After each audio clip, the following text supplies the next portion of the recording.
Halo teman-teman semua, bertemu lagi dengan saya, Menuju Tak Terbatas dan Melampauinya. Nah, kali ini saya mau rekap alur cerita film yang berjudul Seventeen Again. Seperti apa ceritanya? Tapi sebelumnya, buat kalian yang belum subscribe, jangan lupa di-subscribe dulu ya, biar kalian tidak ketinggalan dengan video-video terbaru dari saya. Dan biar channel saya bisa terus berkembang lagi, dan lagi, oke?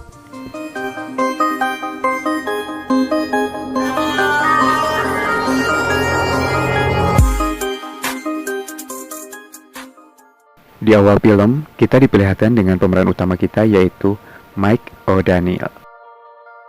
Dia adalah seorang yang populer di sekolahnya. Selain ganteng, dia juga jago dalam bermain basket. Saat ini dia sedang menjalani sebuah pertandingan basket. Namun, sesaat pertandingan dimulai, pacarnya Mike datang dan memberitahu Mike bahwa dia hamil. Yap, spontan saja itu membuat Mike kaget dan membuat konsentrasinya pecah. Mike jadi gak fokus dalam pertandingan dan malah banyak membuat kesalahan sendiri. Nah, di tengah pertandingan, Mike kemudian memutuskan untuk meninggalkan pertandingannya dan lebih memilih untuk nyamperin ceweknya itu dibanding dengan karirnya sebagai pebasket. Dan akhirnya mereka pun bahagia. Singkat cerita, beberapa tahun kemudian Mike sudah berkeluarga dan dia terlihat madesu sekali. Dia kini bekerja di sebuah perusahaan swasta, dan saat ini di kantornya lagi ada promosi kenaikan jabatan. Dan Mike pun optimis sekali bahwa dia yang akan mendapatkan jabatan itu. Namun ternyata jauh panggang dari api. Ternyata yang mendapatkan kenaikan jabatan malah pegawai baru yang baru beberapa bulan saja bekerja. Otomatis Mike pun emosi dong. Masa gua yang udah bertahun-tahun kerja disalip sama anak bawang, pikir Mike. Kemudian untuk meredakan amarahnya, Mike mulai berjalan-jalan mencari angin. Kemudian dia mampir ke sekolahnya dulu untuk mengenang masa-masa keemasannya di sana. Kemudian dia melihat pajangan trofi-trofi di sekolahnya. Dan di sana juga terlihat foto Mike saat masih bergabung tim basket. Dan dia mulai menyesalkan keputusannya waktu dulu yang telah meninggalkan tim basketnya. Ya mungkin kehidupannya tidak monoton seperti sekarang. Kemudian datanglah seorang penjaga kebersihan sekolah menghampiri Mike.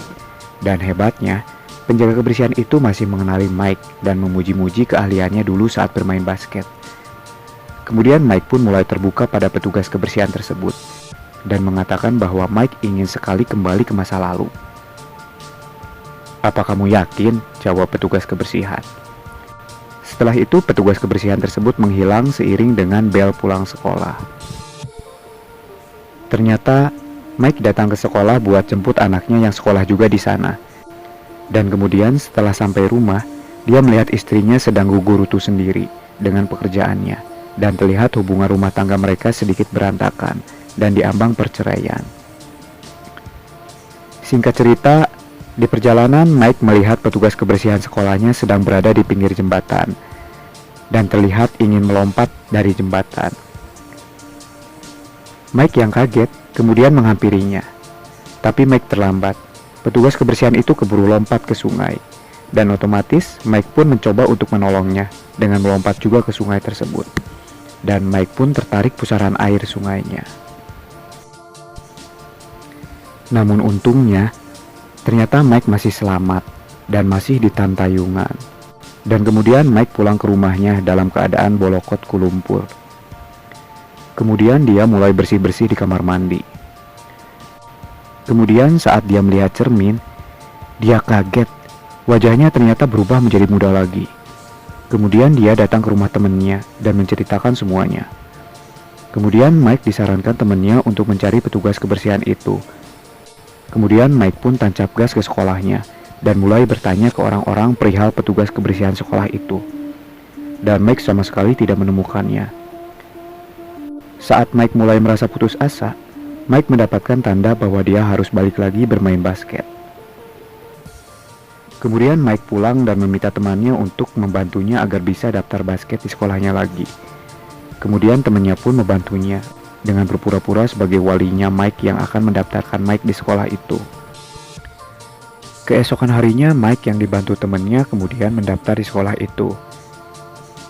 Dan di sana temannya Mike terlihat menyukai kepala sekolahnya dan mulai menggodanya. Kemudian setelah Mike diterima sekolah di sana, Mike kemudian mulai tebar pesona dengan ketampanannya. Di sekolah ternyata Mike satu sekolah dengan anak-anaknya.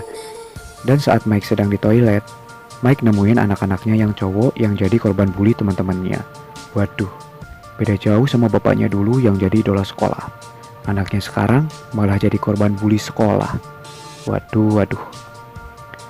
Kemudian Mike pun berteman dengan anaknya itu dan mulai mengobrol-ngobrol dengannya.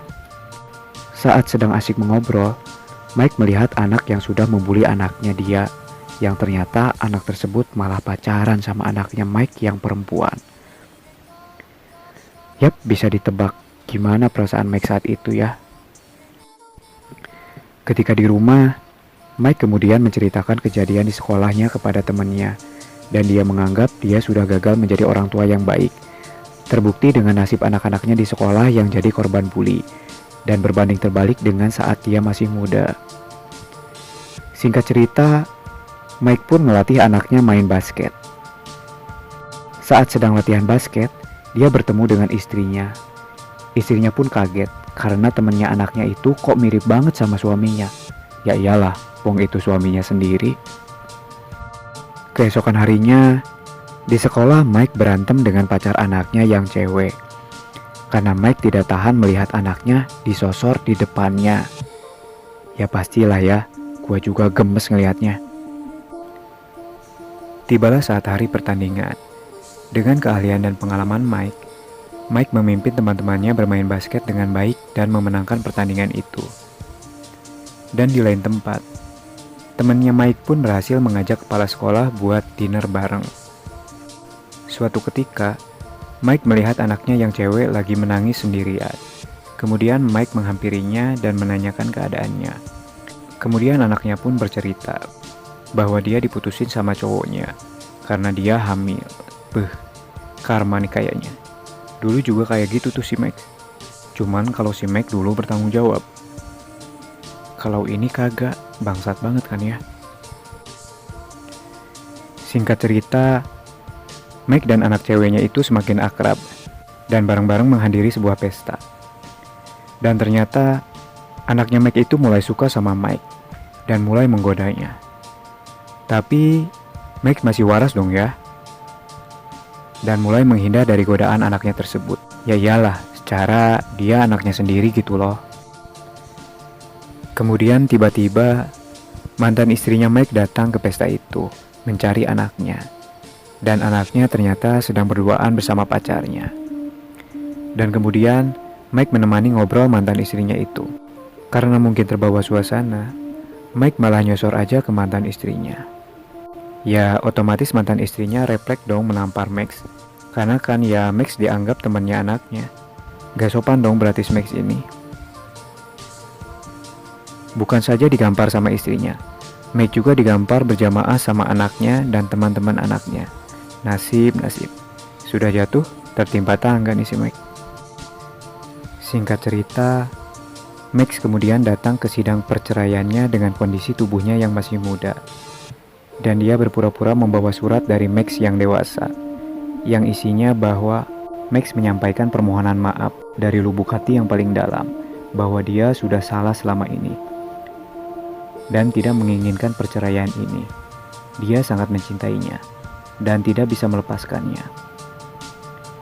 Kemudian, istrinya mulai sadar bahwa Max yang selama ini dia lihat itu, ternyata suaminya sendiri.